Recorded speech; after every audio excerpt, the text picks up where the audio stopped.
Bismillah, alhamdulillah, assalamu alaikum warahmatullahi wabarakatuh. Obboleeyyan kee akkam jirtu? Nagaa keessanii fayyaa keessanii baga nagaa jiraatanii nagaan jiraadha ammasi. Waan hedduu nama qaanfachiisu jechuudha waan miidiyaa kanarratti adeemsifamaa jiru. Oromummaan Oromoo irratti garagalee gaafa wal nyaatanii diinni duraayyuu bakka ittiin useentu soqachuu jirti bakka ittiin useentu dhabdee biyyatti illee kunoo amantiidhaan walitti nu buusuu jirti jechuudha. Amma mooyyuu asitti isin warri miidiyaa irraa wal nyaachuu jimma arsii irratti duuluu arsii tokko gaafa arge isa tumuu isa hidhee tumuu arsiis ta'e naannoo biraas ta'e ijoolleen kunniin amma ijoollee asirratti viidiyoo kanarratti argaa jirtanii ijoollee arsii qofaa miti yoo hundi loqoda arsii hundi keessanuu ni beektu jechuudha warri miidiyaa kanarra deemtan. Loqoda arsii yoo ta'e nama lama sanii achitti as keessatti hin argamu jechuudha. Loqoda naannoo Oromiyaa naannoo biraati naannoo Walloo naannoo Harargeetu as keessatti dhagahamaa jira jechuudha. Sababa nama tokkootiif jecha warri Jimmaas sababa Abiyyiitiif jecha warri Arsiis mooyyuu Arsii qofa osoo hin taane naannoon Oromiyaa hundi sababa Jawaariitiif jecha nama tokko nama nagaa irratti duuluu jirtanii jechuudha. Obboleeyyan kiyya yeroo ammaa kana nuti diinaa irratti duuluu qabna malee ofii keenya ofitti garagallee ofirratti duuluu hin qabnu jechuudha. Wallahi hedduu himmaan namaree jechuudha. Hedduutti qaanfadha jechuudha Oromummaa kiyyattu. Maali? Subhaanallah ana viidiyoo isa ijoolleen Harargeetii fi ijoolleen naannoo Oromiyaa garagaraa waraabde osoo hin taane ijoolleen Jimmaa waraabde santu na ajaa'ibe. Isaadha kan akka wallahi onne kiyyaa haalaan na eenyu jedhe jechuudha. Maali? Namummaa hin qabdanii isin nama miti maaliif akkana godhattu? Namni waliif yaada bara. Yaa Rabbi.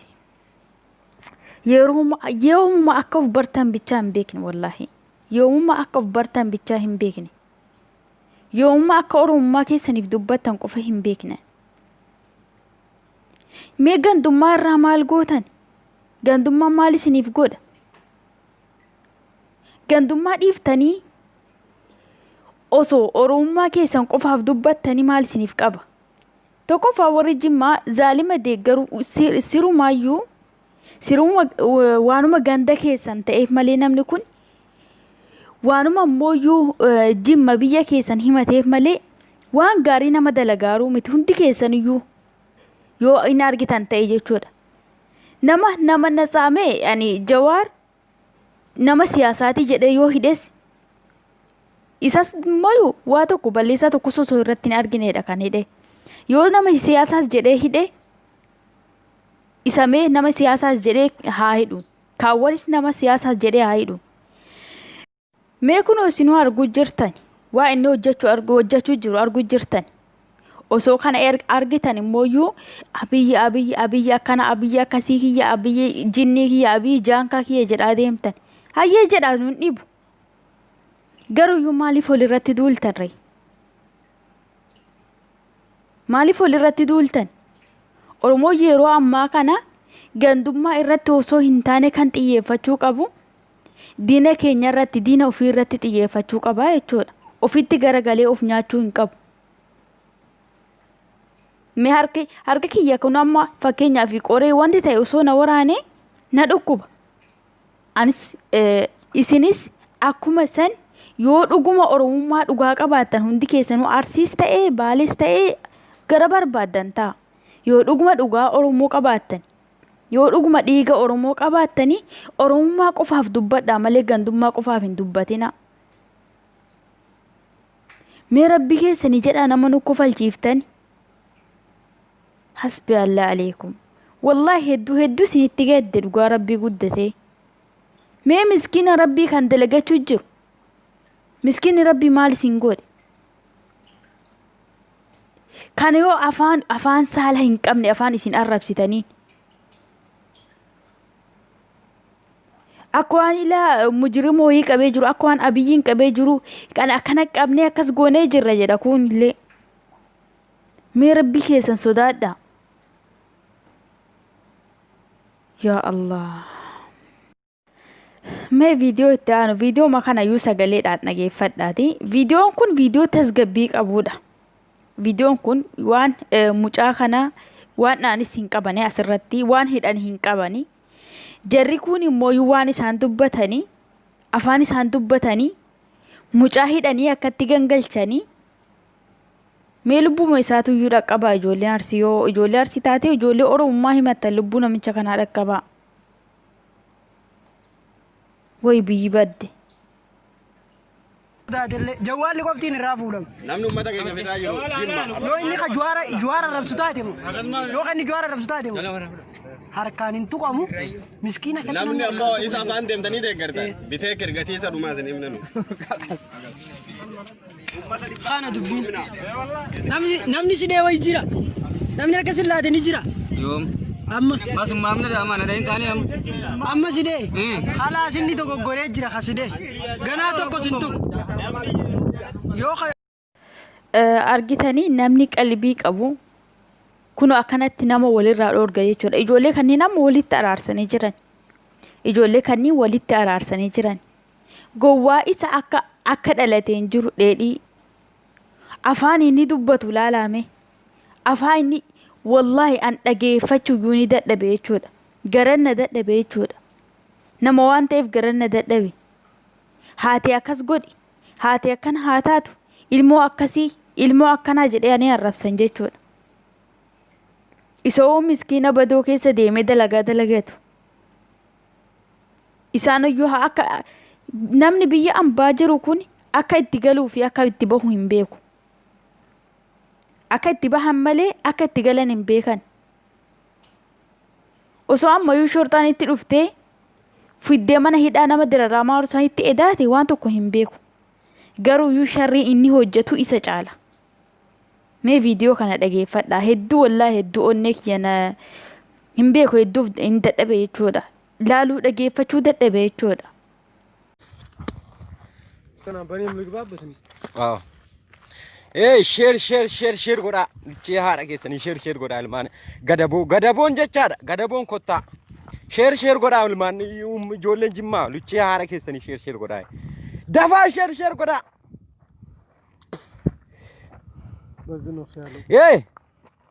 share argu share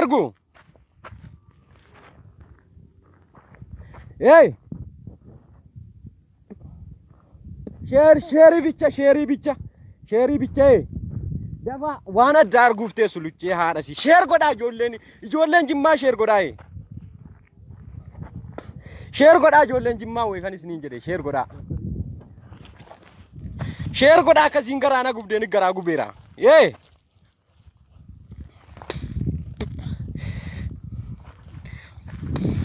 luchee haadha si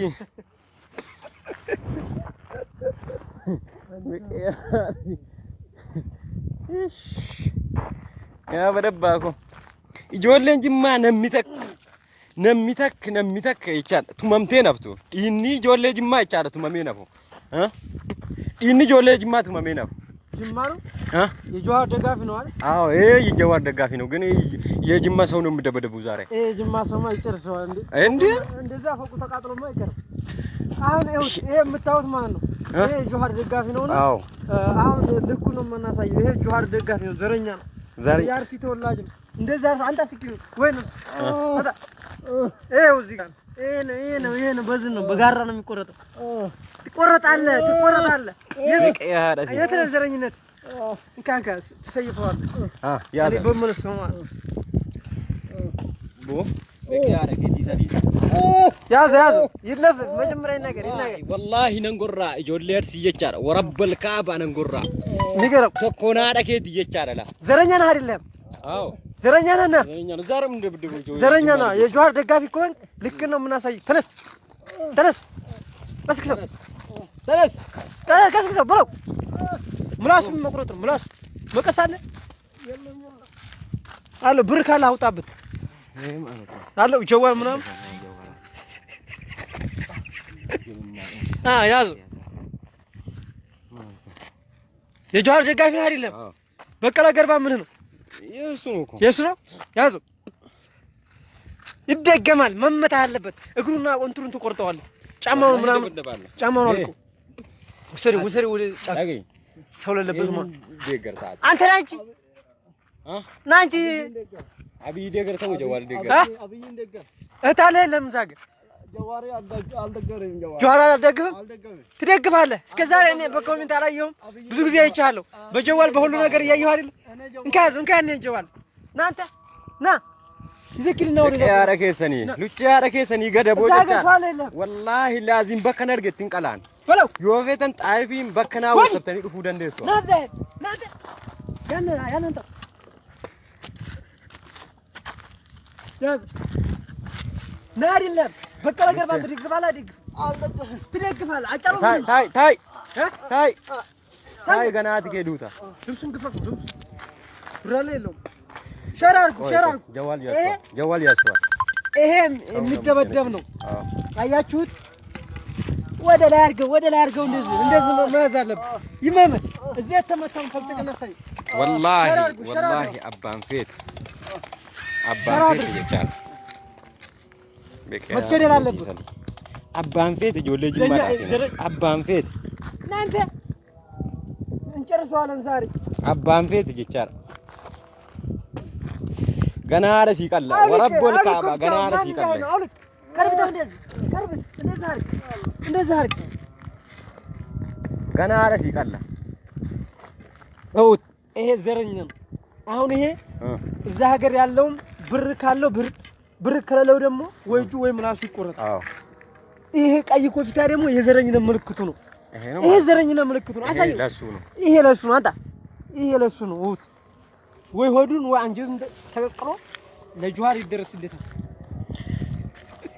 አታሳይኝ መናት እኔን ሰው እኔ መታየት አልፈልግም ገባ ለቀ ያረከሰኒ ኢጆሌ ጅማ ይቻላል ነሚተክ ጡጤ ነው ነሚተክ እንጂ ይሄ ገደቦ ዱአሬሴንቱ ዲሲቲ እንዳንተ አይቱ ነው አብይ የሚፈልገው ያብይ ደጋፊ በሆነ ዛሬ ትድን ነበር ሃይ ቤካወል ረደወርፈን ማለቻት ነሚተክ ጃለት ጅማ ጡጤ ነፍቶ ብር መቀበል አለብን ብር የታው ብር አለ ጀዋል ያስተዋል አዎ ብር ቁጥር ይሄ ማለት ነው ጀዋል ለሱ ጀዋል ይሄ ብቻ አይበቃም አንድ 20 ሺህ 10 ሺህ ምናምን የለም ሰው ዝም ብሎ አልመጣም ልጭ ያረገ ዲሰል ጀዋል ቀብዳ ዝም ብሎ አልመጣም ቆይ እስቲ ዝም ብሎ አልመጣም ሰው አለው እዚህ እንት ምናምን አለኝ ብሏል እና ቁጥር አንተ ሰው ብር የሚቀበለውና እናጨስበታለን ነጥ እንደወልና ቦ ልጭ ያረገ ሰኒ ሰላቲ ይላለዱላል ይላለዱ ጪሲ ቦ አረገ ሰሊቲ ጪሲ ነጥ እንደወልናል ማናረረው ኮት ዱአሲ ፉናነዱ ገደቦ ዱአሬ ኮት ዱአሲ ፉናነዱጋ በቀያ አረገቲ ሰሊቲ ኢጆሌ ጅማ ነሚተክ ቆዳሜ አከነምን ቤቱ والله لازم ኢጆሌ ጅማ ነሚተክ ከዳምቴ ነምን ቤቱ ይሄ ዋናው አክተሩ የጅማ ልጅ ነው እንደምታዩት ማለት ይሄ ደግሞ የአርሲ ኦሮሞ ነው የአርሲ ኦሮሞና የጅማ ኦሮሞ አይዋደድም ስለዚህ ይሄንን ይዘው አፈናነው ነው በሱ ምክንያት ነው ይሄ ልጅ የተገኘው ታኛ በቃ ሰሊቲ ገናትከ والله ሂዳት ታረሲ ቡልችነ ቦረት እንደወለል ማረሰለ